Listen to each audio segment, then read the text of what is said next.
Elastomeric Devices, Key Stakeholders and Approval Process. This short presentation gives an overview of the approval process and key stakeholders when introducing elastomeric devices as a way of delivering IV antibiotics in patients' homes. This is designed to give an indication of the departments you will need to engage with and the key steps in gaining trust approval. Firstly, there are several departments that will need to be involved in discussions regarding this service. From the outset, pharmacy, infectious diseases or microbiology, and nursing teams are key, as they will be involved in the day-to-day running and monitoring of the service. You will also need a clinical sponsor. This is someone who will champion the service from a clinical perspective. This could be, for example, the ambulatory care, OPAT, or hospital at home lead. The elastomeric devices are available on NHS supply chains framework, but you may want to discuss the different suppliers and options with your procurement team. Business development or operational teams will be able to help collate the necessary data and help navigate the approval process within your organisation. And they will also be able to support the development of a business case should one be needed.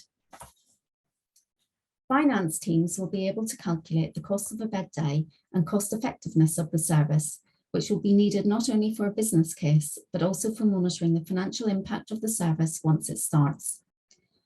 Other departments will need to be informed of the service proposal, and it will be important to ensure all relevant wards and departments are briefed on how they can access the service if they have a suitable patient.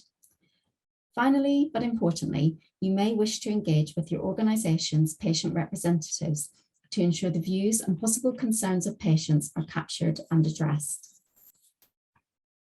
The approval process varies between trusts, but there are a few key steps that you may wish to consider.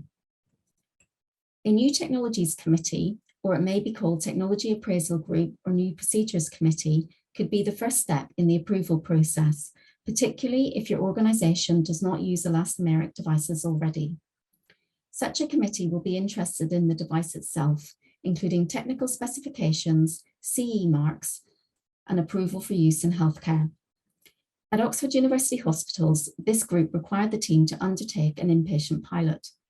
This was to see the device delivering IV antibiotics over a 24-hour time frame, but within the hospital setting, to identify if there were any issues prior to approval being given for use in patients' homes. Medicines Management Committee.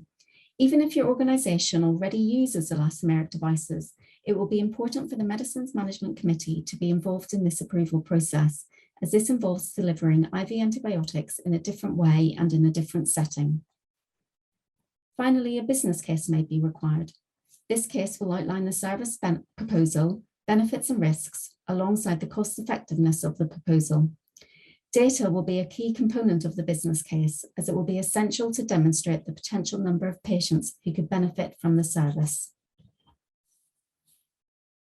There are some key pieces of information that you will need to gather in order to build the case. The main data is the number of patients who could potentially benefit from such a service. To do this, start by looking on the electronic prescribing system for the number of patients on piperacillin-tazobactam, flucloxacillin, and ceftolozane-tazobactam. Then, you will need to assess how many of these patients are medically stable and would be suitable for discharge on these drugs.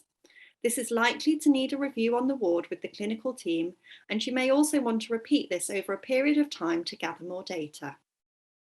If you already have access to a hospital at home or OPAT service, there are some other pieces of information that are relevant to the case. Questions you may wish to ask are, does the service accept patients on more than once a day IV antibiotics? If yes, how many of these patients are on piperacillin-tazobactam, flucloxacillin, and ceftolozane-tazobactam? Do you know the number of referrals for these antibiotics that were not accepted due to capacity reasons? This data will help to show the potential for increased efficiency within the hospital at home or OPAT team that could be realised if patients were able to be discharged with the elastomeric device. If you would like more information, please contact Alison via the email shown.